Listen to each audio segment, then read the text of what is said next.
তো চেকিং হবে তার ঠিক নেই। যায়নি, গাড়ি এখানে দাঁড়িয়ে আছে, ওরা সব আগে চলে এসেছে। Good morning everyone. Good morning বলবো না কি বলবো জানি না। এখন ঘড়িতে বাজে ভোর 3টে। তো আজকে হচ্ছে 3 ডিসেম্বর, বুধবার। ব্লগটা হয়তো তোমরা অনেকদিন পরেই দেখতে পাবে। দিনটা ভীষণ আনন্দের আবার ভীষণ কষ্টেরও। তো আজ সঞ্জয় ওর নতুন একটা লাইফ শুরু করতে যাচ্ছে। ওর জবের জন্য আজকে ওকে বাইরে যেতে হচ্ছে।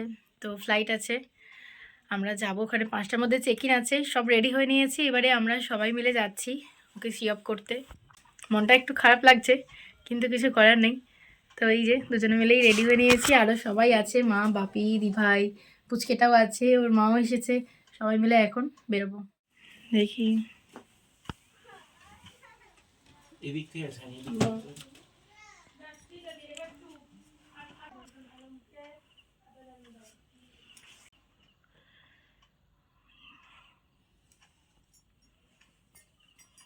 বেরিয়ে পড়েছি, আমরা সবাই মিলে যাচ্ছি। দেখো পিছনে এখন পুরো অন্ধকার, 3:30 বাজে।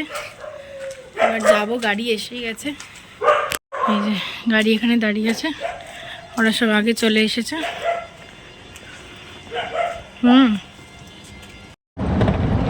বেরিয়ে পড়েছি আমরা, গাড়ি স্টার্ট দিয়ে দিয়েছে অনেকক্ষণ আগে। যাচ্ছি সবাই মিলে, আমরা এখানে বসেছি আর সামনে মায়েরা সবাই আছে। বলছিলাম তো দিদিভাইকে থাকতে, যে গঙ্গায় চান করতে নিয়ে আসলো। তারপরে বাড়ি পৌঁছানোর জন্য আবার গাড়ি করে নিয়ে যেতে হয়। এসেই গেছি আমরা এয়ারপোর্টে।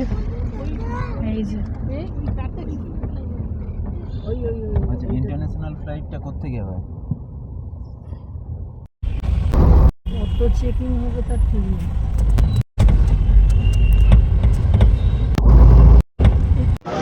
এসে গেছি আমরা, আমাদের এই লাগেজ নামানো হয়ে গেছে, সবাই এসেছে সি অফ করতে।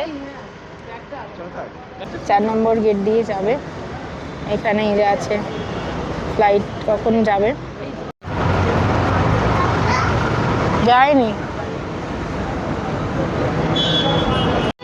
এসে গেছি আমরা এয়ারপোর্টে, আর কিছুক্ষণের অপেক্ষা, তারপরে চলে যাবে আমাদের সবাইকে ছেড়ে। কেমন লাগছে তোমার? তোমার ফিলিংস কেমন? নার্ভাস, আর কিছু না। নার্ভাস লাগবেই, প্রথমবার ইন্টারন্যাশনাল, তাও আবার একা একা যাচ্ছে। তো আমাদেরও খুব কষ্ট হচ্ছে, আর আমাদের থেকে বেশি তো নার্ভাস অবশ্যই হবে না। তুই তো আমার পরে তো তুই একটু স্ট্যান্ড দিয়ে সবাইকে আটকাবি। ভালো করে থাকবে। আর ফোনটা করিস না আমার কানকে, প্লিজ গাড়িস না রে, আমার নিজের কান্না হয়ে যাচ্ছে, প্লিজ তারা একটু বন্ধ কর। চুপ, একবার হাসিটা দেখিয়ে দেবো।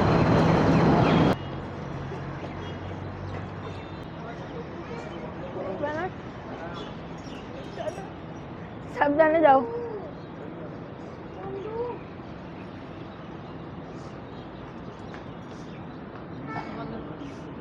তুমি ধরো, আমার ভালো লাগছে না। চলে গেল সঞ্জয়, আর এবার আমরা সবাই আবার বাড়ি ফিরে যাচ্ছি।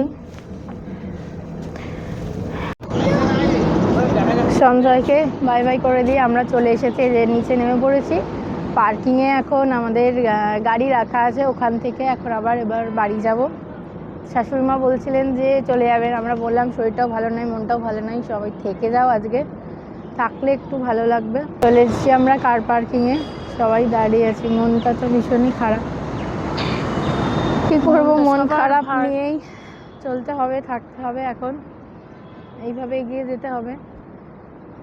আর ওরও নতুন লাইফ, নতুন কেরিয়ার, সবটুকু যেন ভালো হয়, এটাই চাইবো, এটাই চাই। আর এই যে আসছে, একবারে বদমাস, একবারে বদমাস। কি করতে গেছিলি? কি করতে গেছিলি? কি করতে গেছিল? ওপরে কি দেখলে বলে দাও। সঞ্জয়কে ছেড়ে আসার সময়ের মুহূর্তটা ছিল সব থেকে কষ্টদায়ক। আমি যে কিভাবে নিজেকে শক্ত করে রেখেছিলাম সেটা একমাত্র আমি আর আমার ভগবানই জানে। বিয়ের পর থেকে কখনোই আমরা একে অপরকে ছেড়ে থাকিনি সেইভাবে।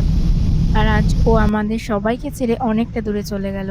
মনটা খুবই খারাপ ছিল, তাই জন্যই সেরকমভাবে বেশি ভিডিও ক্লিপস কিছু নিতে পারিনি। ওকে বলেছিলাম কয়েকটা ভিডিও ক্লিপিংস নিতে, সেগুলোই তোমাদের সাথে শেয়ার করলাম।